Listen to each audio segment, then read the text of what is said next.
नमस्ते साथियों, कैसे हैं आप लोग। आशा करता हूं कि आप लोग ठीक तरह से होंगे और अपना अध्ययन ठीक तरह से कर रहे होंगे। भारतीय राज्य व्यवस्था का यह 56वां व्याख्यान है और इसके अंतर्गत हम संसद के बारे में डिस्कस करेंगे। संसद के जो मुख्य पद होते हैं जैसे कि स्पीकर हुआ, डिप्टी स्पीकर हुआ और राज्यसभा के चेयरमैन के बारे में हम यहाँ पर अध्ययन करने वाले हैं।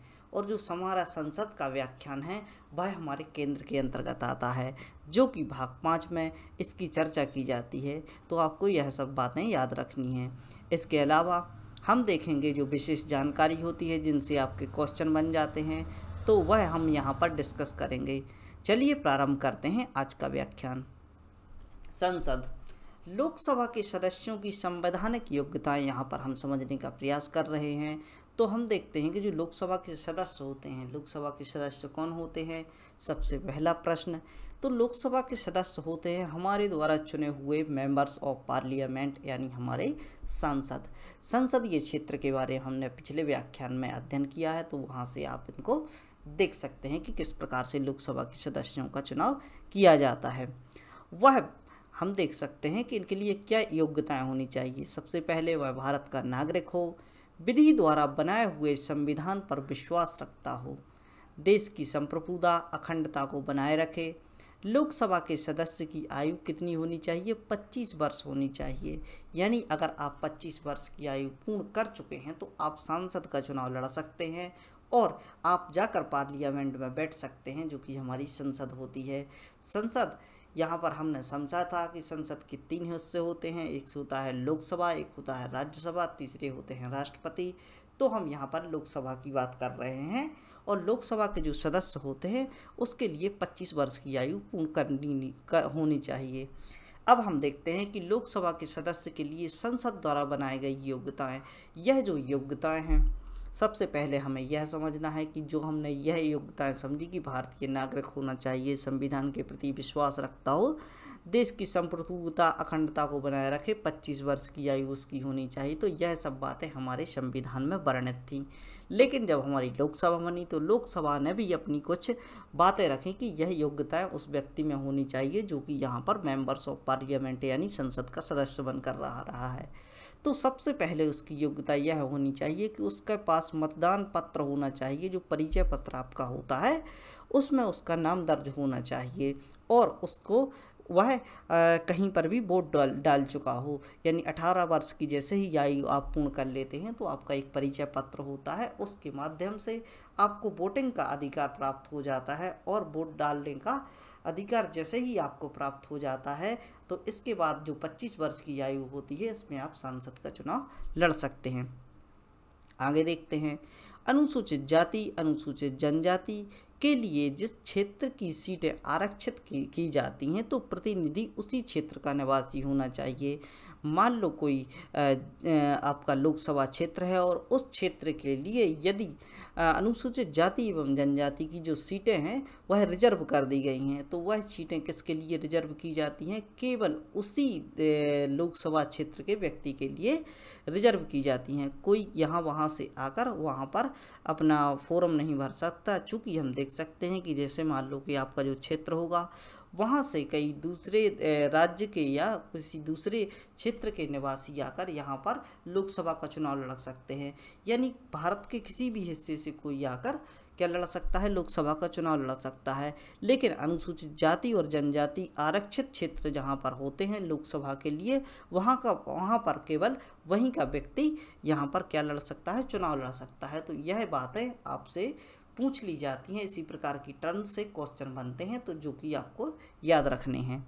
आगे देखते हैं, लोकसभा सदस्य के अयोग्य होने के कारण, यानी कौन कौन से ऐसे कारण हैं जिस कारण से लोकसभा सदस्य की जो सदस्यता होती है या फिर लोकसभा सदस्य को अयोग्य साबित कर दिया जाता है। फॉर्म भरते हैं और वहां पर पता चलता है कि आपको अयोग्य साबित कर दिया।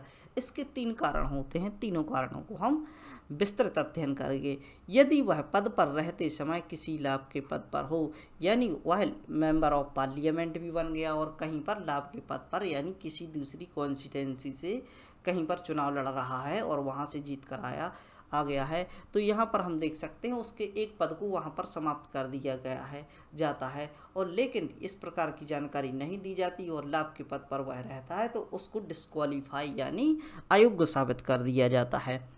दूसरी बात देखें, कोर्ट द्वारा इसे दिवालिया या पागल घोषित ना किया गया हो, यानी दिवालिया कैसी कंडीशन में बनते हैं, जब किसी बैंक से आप लोन ले लेते हैं और उसका कर्ज जो कोई लोन आपने लिया है वह चुकाने में असमर्थ होते हैं, तो इस प्रकार बैंक्स द्वारा आपको दिवालिया घोषित कर दिया जाता है। यदि इस प्रकार की जानकारी प्राप्त होती है कि आप पहले से दिवालिया हैं या कोर्ट द्वारा आपको पागल साबित कराया गया हो या पागल घोषित कर दिया गया हो, तो यहाँ पर आपका जो मेंबरशिप है वह डिस्क्वालीफाई कर दी जाएगी। आगे देखते हैं, यदि वह किसी दूसरे देश की नागरिकता को स्वीकार कर लेता है। आपने आर्टिकल 2 जिसके अंतर्गत नागरिकता की बात की, तो आर्टिकल 2 में आपने स्पष्ट रूप से समझा होगा, यदि कोई व्यक्ति विदेश की नागरिकता को स्वीकार करता है तो भारत की नागरिकता स्वतः ही समाप्त हो जाती है। और इस प्रकार की जानकारी मिलते ही इसकी जो नागरिकता है वह समाप्त कर दी जाती है। चूँकि व्यक्ति भारत का नागरिक ही नहीं रहेगा तो वह चुनाव लड़ने के लिए अधिकारी नहीं होगा। आगे देखते हैं, लोक प्रतिनिधि कायदा अधिनियम, यानी लोक प्रतिनिधि यानी जो यहाँ से नेता जाकर निकल कर आ रहा है, जो सांसद का चुनाव लड़ रहा है या किसी भी मेंबर्स का चुनाव लड़ रहा है संसद के, तो उसके लिए एक कायदा अधिनियम यानी रिप्रेजेंटेशन ऑफ पीपल एक्ट जो यहाँ पर आया था 1951 में, इसमें भी कुछ बातें की गई। तो इन बातों को हम यहाँ पर समझने का प्रयास करेंगे कि 1951 में कौन कौन से ऐसे प्रावधान दिए गए जिनके तहत किसी भी व्यक्ति को डिस्क्वालीफाई यानी अयोग्य घोषित कर दिया जा सकता है। अब हम देखते हैं इनके बारे में। चुनाव की समय सीमा में कोई अवैध कार्य न किया हो, जैसे कि हम देखते हैं कि किसी व्यक्तियों के द्वारा या नेताओं के द्वारा क्या किया जाता है, वोट बैंक बनाने के लिए राजनीति की जाती है, पैसे वितरित किए जाते हैं, लोगों को बरगलाने का प्रयास किया जाता है और यह सब असंवैधानिक होता है या अवैध होता है। अवैध तरीके से यदि कोई चुनाव जीत कर आता है तो उसकी जानकारी जैसे ही यहाँ पर संसद में लगती है तो उसको डिस्क्वालीफाई किया जा सकता है।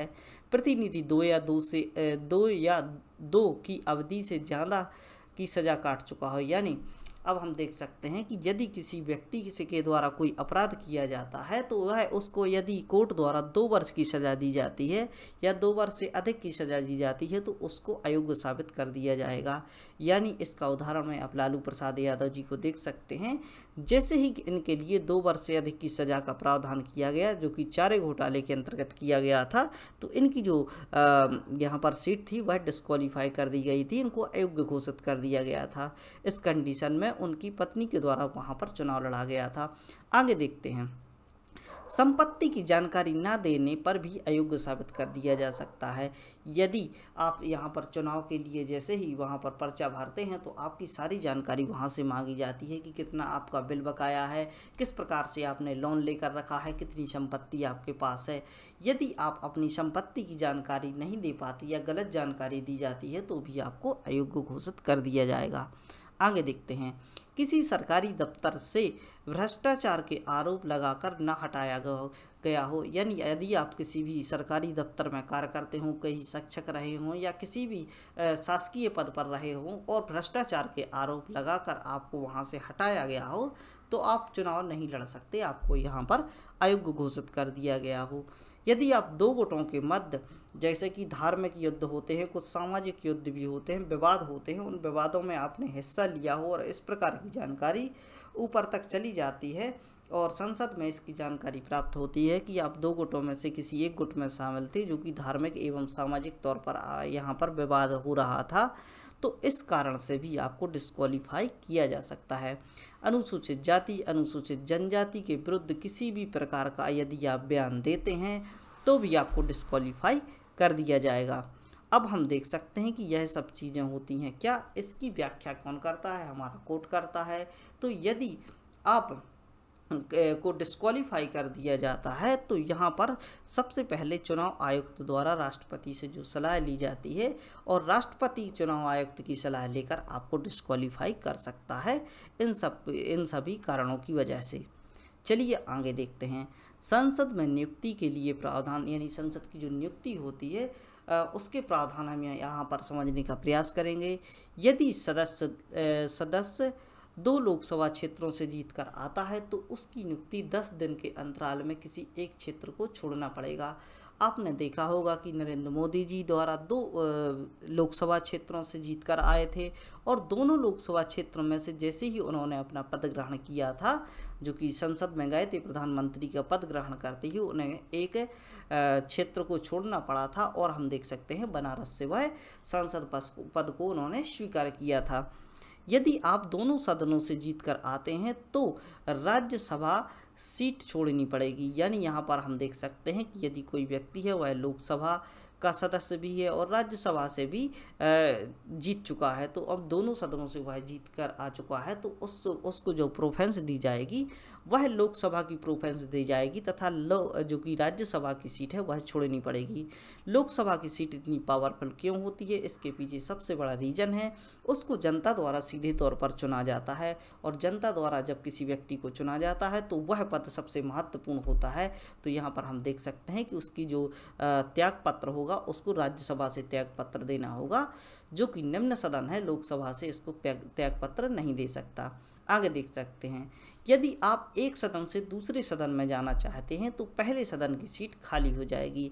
यानी यहाँ पर हम देख सकते हैं कि जैसे मान लो आप राज्यसभा में हैं और लोकसभा का चुनाव आप जीत जाते हैं तो राज्यसभा से निकलकर आप यदि लोकसभा में जाएंगे तो यहाँ पर हम देख सकते हैं कि इसकी सीट खाली हो जाएगी, आपकी जो सीट है वह खाली हो जाएगी और वहाँ पर फिर से चुनाव कराया जाएगा उस सीट को भरने के लिए। यदि कोई राज्य विधानसभा से सांसद में जाता है तो उसकी पहले की सीट स्वतः ही खाली हो जाएगी। यानी हम देख सकते हैं कि जैसे मान लो कोई एमएलए है, एमएलए यानी मेंबर ऑफ लेजिस्लेटिव असेंबली, यानी जो कि यह विधायक है, वह सांसद का चुनाव लड़ता है और संसद से जीत कर आ जाता है और वह संसद में जैसे ही जाता है या राज्यसभा का सदस्य बनता है तो उसको यहाँ की सीट स्वतः ही खाली हो जाएगी, यानी स्वतः ही उसको यहाँ से सीट छोड़नी पड़ेगी। आगे देखते हैं, संसद के जो सदस्य होते हैं किस प्रकार से वह पद त्यागते हैं, पद त्यागने की क्या प्रक्रिया होती है वह यहाँ पर हम समझने का प्रयास करेंगे। लोकसभा का सदस्य या स्पीकर, जो लोकसभा का सदस्य होता है स्पीकर को अपना त्यागपत्र दे देता है। लोकसभा के सदस्य किसको अपना त्यागपत्र देते हैं यह प्रश्न पूछ लिया जाता है तो अपना जो इस्तीफा है वह स्पीकर को देगा। यदि राज्यसभा का सदस्य है तो वह अपना इस्तीफा किसको देगा, चेयरमैन का देगा। अब हम यहाँ पर स्पष्ट रूप से समझ सकते हैं जो लोकसभा होती है इसकी अध्यक्षता कौन करता है, इसकी अध्यक्षता करता है स्पीकर और राज्यसभा के अध्यक्ष के रूप में यहाँ पर चेयरमैन बैठता है। तो यदि राज्यसभा का कोई सदस्य वह अपना इस्तीफा देना चाहता है तो वह चेयरमैन के पास जाएगा और लोकसभा का कोई सदस्य अपना इस्तीफा देना चाहता है तो वह स्पीकर के पास जाएगा। यदि चेयरमैन या स्पीकर को पता चलता है कि त्यागपत्र किसी दबाव में दिया गया है तो उस त्यागपत्र को यह स्वीकार नहीं करेगा या उसको अस्वीकार कर देगा। यदि ऐसा पता चलता है कि आप किसी भी दबाव में आकर क्या कर रहे हैं, अपना इस्तीफा दे रहे हैं, तो इस प्रकार की जानकारी प्राप्त होते ही वह स्पीकर या चेयरमैन उस त्यागपत्र को स्वीकार नहीं करेगा। यदि सदस्य वर्ष में होने वाली जो कि 60 दिन की मीटिंग होती है, जो बैठकें होती हैं वह 60 दिन की होती हैं और इन बैठकों में वह बिना किसी जानकारी दिए अनुपस्थित होता है। यानी यहाँ से आप स्पष्ट रूप से ऐसी बात समझ सकते हैं, यदि आप स्कूल में पढ़ रहे हैं और वहाँ पर नियम बना दिया जाए कि आप 60 दिन तक बिना एप्लीकेशन दिए स्कूल में अनुपस्थित रहते हैं तो आपको वहाँ से आपका नाम काट दिया जाएगा। तो इसी प्रकार ऐसा होता है कि यदि जो साल में इनकी कम से कम जो 60 बैठकें होती हैं या 60 दिन की जो इनके कार्यकाल होता है, इन 60 दिन के कार्यकाल में जो जहाँ पर बैठकें होती हैं यह जो व्यक्ति अनुपस्थित होता है और इसका कारण अपने चेयरमैन या स्पीकर को नहीं देता तो उसको यहाँ पर डिस्क्वालीफाई कर दिया जाएगा, अयोग्य घोषित कर दिया जाएगा। आगे देखते हैं, अब संसद की प्रक्रिया को समझने का प्रयास करते हैं कि किस प्रकार से यहाँ पर प्रक्रिया चलती है। लोकसभा स्पीकर के बारे में पहले हम समझते हैं कि लोकसभा स्पीकर के क्या कार्य होते हैं। लोकसभा स्पीकर पहली बैठक में ही लोकसभा स्पीकर को चुन लिया जाता है। यानी जैसे ही लोकसभा गठित की जाती है, हमने देखा कि हमारी जो लोकसभा है वह अस्थायी सदन है। जैसे ही नई सरकार आती है और नई सरकार की जो पहली बैठक होती है तो उसमें लोकसभा स्पीकर को चुन लिया जाता है और अपने आप से ही यह अपना अध्यक्ष चुन लेते हैं। सभा भंग होने पर स्पीकर तब तक बना रहता है जब तक कि नई सभा नहीं आ जाती। सभा भंग भी हो जाए तो भी स्पीकर यहाँ पर कार्य करता रहेगा। इस टर्म्स को आपको समझना है। इसी प्रकार से प्रश्न बनते हैं। आगे देखते हैं, स्पीकर का पद त्यागना। किस प्रकार से स्पीकर अपने पद को त्यागते हैं। यदि स्पीकर अपना पद त्यागना है तो उसे डिप्टी स्पीकर को इस्तीफा देना होता है और इसी प्रकार के प्रावधान डिप्टी स्पीकर के लिए हैं। यदि उसे अपना पद त्यागना होता है तो यह क्या करते हैं, स्पीकर को अपना पद त्याग पत्र देते हैं। यानी स्पीकर को यदि अपना त्याग पत्र देना है तो वह किसको देंगे, वह डिप्टी स्पीकर को देंगे और डिप्टी स्पीकर को अपना यदि त्याग पत्र देना है तो वह स्पीकर को देंगे। यह बात आपको याद रखनी है। लोकसभा सदस्यों द्वारा स्पीकर के कार्यों को रोका जा सकता है। यानी हम देख सकते हैं कि लोकसभा के जो सदस्य होते हैं सब मिलकर स्पीकर के कार्य को रोक सकते हैं तथा इन्हें पद से हटाने के लिए जो इम्पीचमेंट होता है, जिस प्रकार से राष्ट्रपति के बारे में हमने पढ़ा कि उनको हटाया जाता है, तो इसी प्रकार की बात यहाँ पर की जाती है कि लोकसभा जो सदस्य होते हैं इनको सदस्यों द्वारा हटाया भी जा सकता है। लेकिन इसकी जानकारी पहले लोकसभा सदस्यों द्वारा 14 दिन पहले से ही देनी होगी कि हम आपको हटाने वाले हैं और वह 14 दिन के अंतराल में अपनी सफाई भी दे सकता है। ऐसे कौन से रीजन हैं जिसके द्वारा यह विद्रोह हो रहा है, सदस्य इनको हटाने का प्रयास कर रहे हैं, यह सब बातें यहाँ पर 14 दिन के अंदर वह कर सकते हैं। इस अवधि में स्पीकर सदन में बैठ सकता है। यानी हम देख सकते हैं कि जो स्पीकर होता है यदि उसको डिस्क्वालीफाई करना है, जो कि यहाँ के सदस्यों द्वारा उसको अयोग्य घोषित कर दिया जा रहा है, उस पर इम्पीचमेंट चलाने का प्रयास किया जा रहा है, तो इस अवधि में वह सदस्य के रूप में कहाँ पर बैठ सकता है, सदन में बैठ सकता है, लेकिन वह अध्यक्षता नहीं करेगा। सामान्य स्थिति में यह अपना मत भी दे सकता है। यानी ऐसी कोई सामान्य स्थिति होती है तो यह अपनी वोट भी डाल सकता है। लेकिन सभी जगह पर जैसे कि हम देख सकते हैं कि बनी बिल है या संयुक्त बैठक है तो इसमें यह बिल नहीं डाल सकता। चलो आगे देखते हैं। सदन में से संबंधित अन्य जानकारियों को जानने का हम यहाँ पर प्रयास करेंगे कि सदन में किस प्रकार के कार्य होते हैं। स्पीकर को लोकसभा का प्रमुख बोला जाता है। यानी जो लोकसभा का प्रमुख होता है वह स्पीकर को कहा जाता है। आपने जो राज्यसभा टीवी है उसमें प्रोसीडिंग देखी होगी कि किस प्रकार से यहाँ पर कार्य होते हैं। पीएम जो होते हैं, जो सर्वोच्च पद पर बैठते हैं, तो वह पीएम भी नीचे बैठकर जो कि लोकसभा अध्यक्ष के सामने अपनी बातों का बखान करते हैं, अपनी योजनाओं का बखान करते हैं। तो यहाँ पर हम देख सकते हैं कि स्पीकर को लोकसभा का प्रमुख बोला जाता है। यह अपनी शक्ति 3 जगह से लेता है। यानी इसकी जो शक्ति है वह 3 जगह से यह अडॉप्ट करता है। सबसे पहले संविधान द्वारा इसको शक्ति दी गई है, एक बात। दूसरी बात हम यहाँ पर समझ सकते हैं कि संसद की जो नियमावली है उसके अनुसार भी इसको शक्ति प्राप्त होती है। संसद की नियमावली में जो नियम दिए गए हैं वह भी किसको, स्पीकर को शक्ति प्रदान करते हैं। पहले से चली आ रही जो प्रक्रिया है, जिस प्रकार के निर्णय लिए जा रहे हैं, उनका हवाला देकर भी यह अपनी शक्ति को दर्शा सकते हैं कि इस प्रकार का जो हमने जो कि इतिहास में इस प्रकार का निर्णय लिया गया है, पहले इस प्रकार के निर्णय लोकसभा अध्यक्ष के द्वारा लिए गए हैं, तो इसी के अनुसार मैं भी इस प्रकार के निर्णय ले सकता हूं। तो जो पहले से चली आ रही प्रक्रिया है उसके द्वारा भी यह अपनी शक्ति प्राप्त करते हैं। अब स्पीकर की शक्तियाँ में हम देख सकते हैं कि लोकसभा अध्यक्ष व सदन का अंतिम निर्णय स्पीकर का होता है। यानी हम देख सकते हैं कि यह होता है लोकसभा अध्यक्ष, यानी लोकसभा की बैठक को यह चेयर करता है। और इसके बाद अलावा जो सदन का जो अंतिम निर्णय होता है, यहाँ पर हम देख सकते हैं कि बहुत से जो सांसद होते हैं वह आपस में बातें करते हैं, अपने अपने बयान देते हैं, लेकिन जो भी बिल होता है या कुछ भी होता है उसको राष्ट्रपति के पास ले जाना होता है, तो उसके पहले जो अंतिम निर्णय होता है वह लोकसभा अध्यक्ष का होता है। अब स्पीकर के बारे में और भी चीज़ें हम समझने का प्रयास करते हैं जो कि संसद से संबंधित है। गणपूर्ति, यानी यहाँ फोरम की बात हो रही है, कोरम की बात हो रही है, तो यहाँ पर हम समझ सकते हैं यदि आपको सदन में बैठक करनी है तो कुल सदस्यों में से 10% सदस्यों का होना आवश्यक है। यानी आप जैसे कि देख सकते हैं कि यदि आप स्कूल में कोई क्लास लगती है, स्कूल तो आप गए ही होंगे, तो स्कूल में जैसे ही क्लास लगती है तो स्कूल में यदि 5 सदस्य मतलब 5 स्टूडेंट ही किसी क्लास में आते हैं तो देख सकते हैं कि यहाँ पर या तो छुट्टी कर दी जाती है या फिर शिक्षक द्वारा अपना काम किया जाता है और बच्चों से कहते हैं कि आप अपना होमवर्क कर लीजिए। तो इसी प्रकार की बात यहाँ पर होती है कि जो कि सदन है उसके 10% सदस्य कम से कम यहाँ पर उपस्थित होने चाहिए, तभी बैठक प्रारंभ की जाती है। यदि 10% से कम सदस्य आते हैं तो यहाँ पर बैठक नहीं होती है। सामान्य स्थिति में स्पीकर को वोट नहीं डाल सकता, यानी सामान्य स्थिति में जब यह अध्यक्षता कर रहा होता है तब वोट नहीं डालता।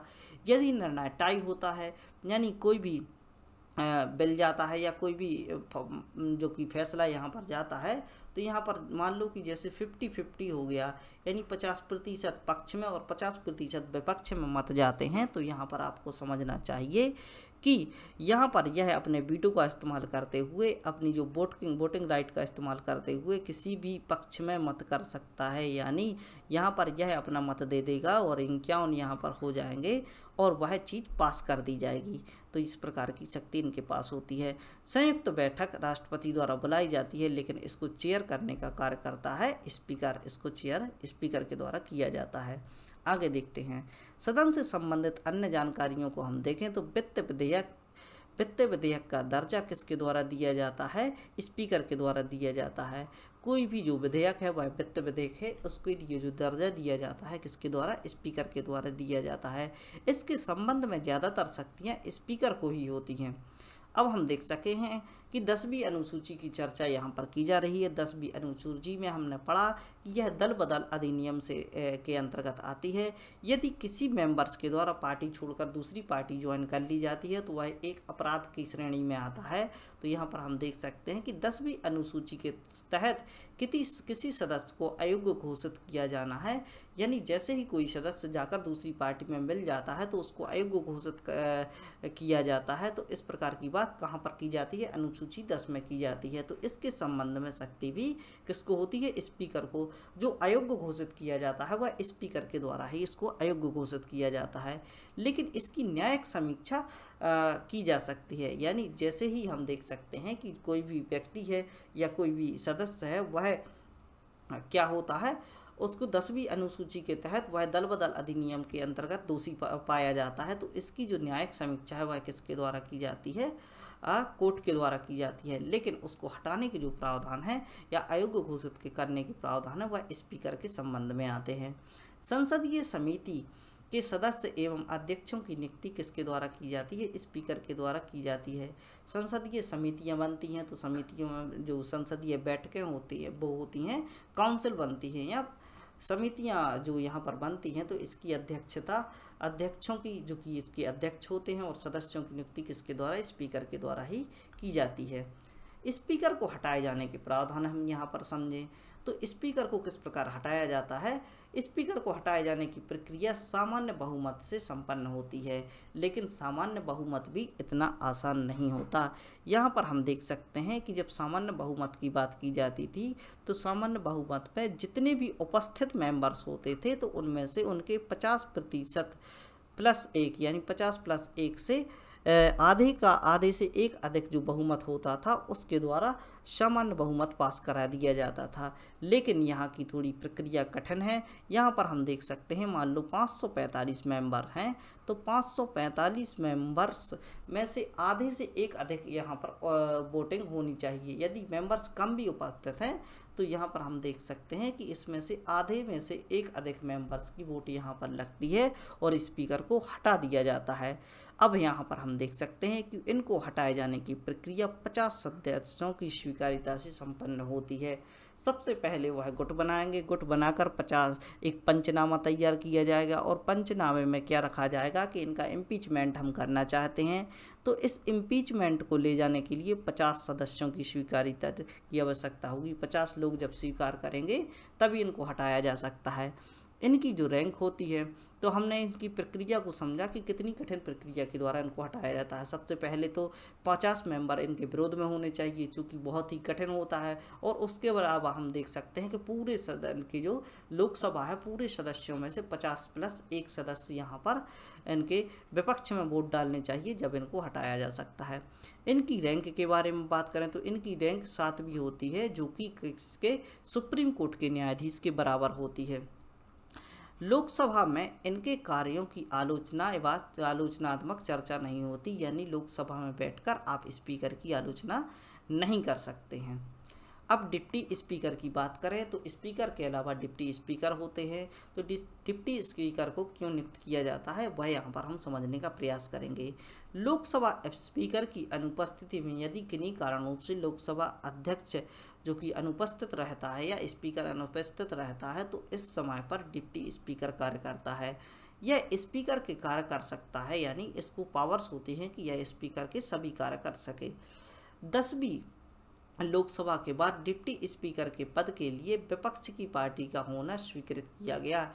यानी इसके पहले जो डिप्टी स्पीकर हुआ करते थे, वह कहाँ से निकल कर आते थे, वह सत्ताधारी दल से निकल कर आते थे। यहाँ पर स्पीकर भी सत्ताधारी दल का होता था और डिप्टी स्पीकर भी सत्ता दल का अधिकारी होता था।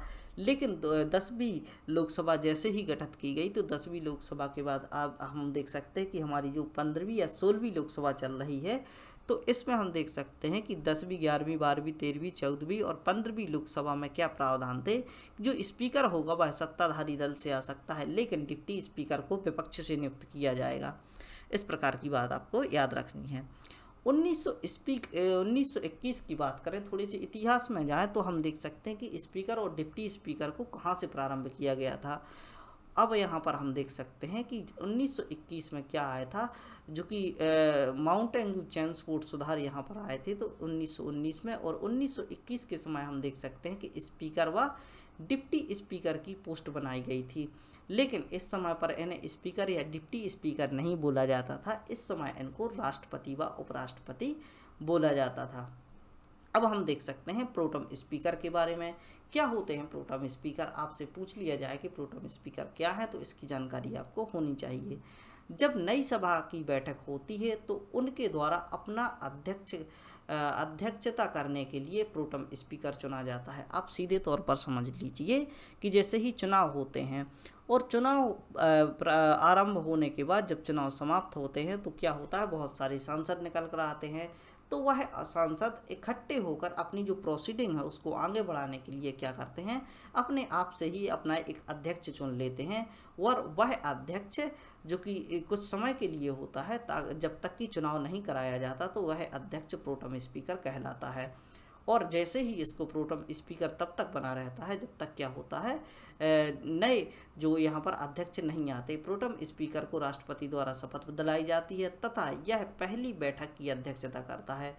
यानी हम देख सकते हैं कि बहुत सारे जो सांसद आए हैं, इनकी अध्यक्षता कौन करेगा, इन्हीं में से एक सदस्य को निकाल कर अध्यक्ष बना दिया जाता है, जिसे प्रोटम स्पीकर कहा जाता है। इसकी नियुक्ति किसके द्वारा, राष्ट्रपति के द्वारा की जाती है। जब नए स्पीकर का चुनाव किया जाता है, तब प्रोटम स्पीकर को अपना त्यागपत्र देना होता है। चलिए, तो आपने प्रोटम स्पीकर के बारे में भी जानकारी प्राप्त की। अब हम देख सकते हैं कि लोकसभा पैनल क्या होते हैं। लोकसभा पैनल की बात करें तो हम यहाँ पर देख सकते हैं कि लोकसभा के सदस्यों को मिलाकर एक पैनल बनाया जाता है, जिनकी संख्या 10 होती है। 10 सदस्य मिलाकर एक पैनल बना देते हैं। अब हम देख सकते हैं कि पैनल की आवश्यकता क्यों होती है। मान लो खुदा ना खास्ता यदि आपका स्पीकर अनुपस्थित है, तो क्या करोगे, तो आपके पास आंसर है कि ये भैया हम डिप्टी स्पीकर को स्पीकर बना देंगे। मान लो डिप्टी स्पीकर भी उपस्थित नहीं है, तो हम देख सकते हैं कि जो यहाँ पर लोकसभा में पैनल बनाया हुआ है 10 सदस्यों का, वह इसीलिए बनाया गया है। इन 10 सदस्यों में से किसी एक सदस्य को निकाल कर पैनल में से हम क्या करेंगे, इसको स्पीकर बना देंगे। लोकसभा के 10 सदस्यों से मिलाकर जो पैनल बनाया होता है, इसका कार्य होता है स्पीकर व डिप्टी स्पीकर की अनुपस्थिति में कोई भी एक सदस्य निकल कर आता है और यहाँ पर अध्यक्षता करता है। यदि स्पीकर व डिप्टी स्पीकर को हटा दिया गया है, तो प्रधानमंत्री द्वारा चुना हुआ सदस्य क्या करता है, अध्यक्ष की बैठक करता है। अब हम देख सकते हैं कि यह जो प्रावधान है उनके छुट्टी पर जाने के लिए है, यदि वह अनुपस्थित हैं। यदि हम देख सकते हैं कि स्पीकर व डिप्टी स्पीकर को क्या है, हटा ही दिया गया है, यानी इनको अयोग्य घोषित कर दिया गया है या इम्पीचमेंट के माध्यम से दोनों हट चुके हैं, तो इस कंडीशन में क्या होता है, अब पैनल में से नहीं जाएगा, अब प्रधानमंत्री द्वारा चुना हुआ सदस्य यहाँ पर अध्यक्षता करेगा। आगे देखते हैं। चलिए, हो चुका है आपका अध्ययन, आपने विशेष जानकारी यहाँ से प्राप्त की। लोकसभा पैनल क्या होता है, प्रोटम स्पीकर क्या होता है और डिप्टी स्पीकर क्या होता है, यह सब आपने समझा। और यहाँ पर हम देख सकते हैं कि हमने लोकसभा एवं लोकसभा से संबंधित सारी जानकारियाँ यहाँ पर समझ चुके हैं। तो इस प्रकार के अध्ययन के लिए आप बने रहें study diet by Mani Pandey से और करते रहें अपना अध्ययन। पॉलिटी आपकी कवर करा ही रहे हैं, इसके अलावा हिस्ट्री आपकी पूरी कवर करा दी जा चुकी है। यदि आप अध्ययन करना चाहते हैं तो हिस्ट्री की प्लेलिस्ट में जाइए, सारे व्याख्यान आपके सामने होंगे। और ऐसे बच्चों तक इस व्याख्यान को पहुंचा रहे, जो लेक्चर्स हैं, जो ज्ञान है, उन बच्चों तक पहुंचाने का प्रयास करें जो कि इस प्रकार की शिक्षा प्राप्त करना चाहते हैं। आपको मैं बता दूं कि YouTube की दुनिया में ऐसी गुण रहस्य की चीज़ें, इतनी इम्पोर्टेंट चीज़ें, वो भी हिंदी भाषा में आपको कहीं नहीं मिलेगी, आप छांट कर देख लीजिए। इसके अलावा थोड़ी सी चीज़ें बोरिंग होती हैं, लेकिन हमें अगर परिश्रम करना है, कुछ चीज़ को हासिल करना है, तो थोड़ी बहुत मुश्किलें आपको झेलनी ही पड़ेंगी। आपको अध्ययन करना है तो थोड़ा सा अलग, थोड़ा सा अपने कंफर्ट जोन से आपको बाहर आना पड़ेगा।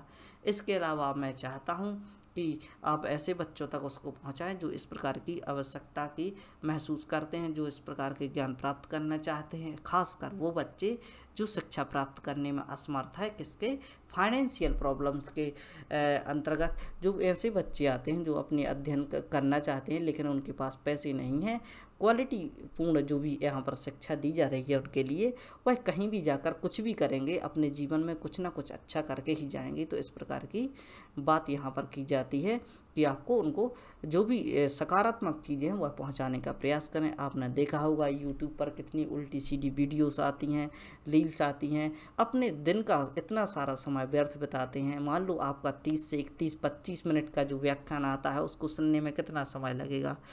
यदि आप देखते हैं कि जो आपकी जो आप जैसे फीवर होता है, बीमार होते हैं, तो आपकी जो गोली होती है वह कड़वी होती है लेकिन आपके लिए लाभदायक होती है, आपकी बीमारी को ठीक करती है। तो उसी प्रकार हम देख सकते हैं कि थोड़ी सी बातें जो आपकी समझ में भी ना आए लेकिन ये इम्पोर्टेंट है, आपको पढ़ना चाहिए।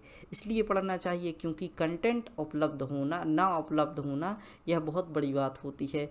यदि कोई अपना कार्य करना चाहता है और उस चीज़ का कंटेंट और उपलब्ध उसके पास ना हो तो वह अधूरा रह जाता है। यदि जानकारी भी ना हो तो चीज़ें अधूरी रह जाती हैं।